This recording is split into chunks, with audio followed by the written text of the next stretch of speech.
अहो लक्षात घ्या, निसर्गाने सुद्धा जास्तीत जास्त वेदना सहन करण्याची क्षमता स्त्रीला दिलेली आहे. स्त्रीला? हो, म्हणून तर तिच्या उदरात एक जीव असतो. प्रसूती वेदना कोणाला होते? स्त्रीला, नारीला, कुठल्याही मादीला. पुरुषावर एवढी जबाबदारी त्यांनी दिलेलीच नाहीये, कारण पुरुष स्त्री एवढी वेदना सहनच नाही करू शकत.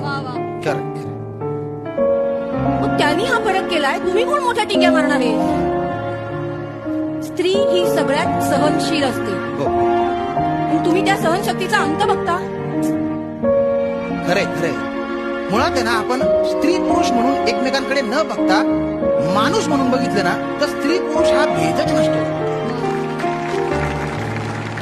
आणि कसं आहे, जेव्हा मुलं लहान असतात त्यांचं वय संस्कारक्षम असतं, त्या वयात पालकांनी रुजवलं पाहिजे. पण आपण भलतंच काहीतरी शिकवतो. ही पुरुषांची काम आहे, ही स्त्रियांची काम आहे, ही स्त्रियांची कर्तव्य आहेत, हे पुरुषांचे हक्क आहेत, हे सगळं आपण त्यांना शिकवतो. पण माणूस म्हणून काय जबाबदाऱ्या आहेत त्या सांगतच नाही. आपण स्त्री पुरुष म्हणून नाही, तर माणूस म्हणून एकमेकांकडे बघितलं पाहिजे.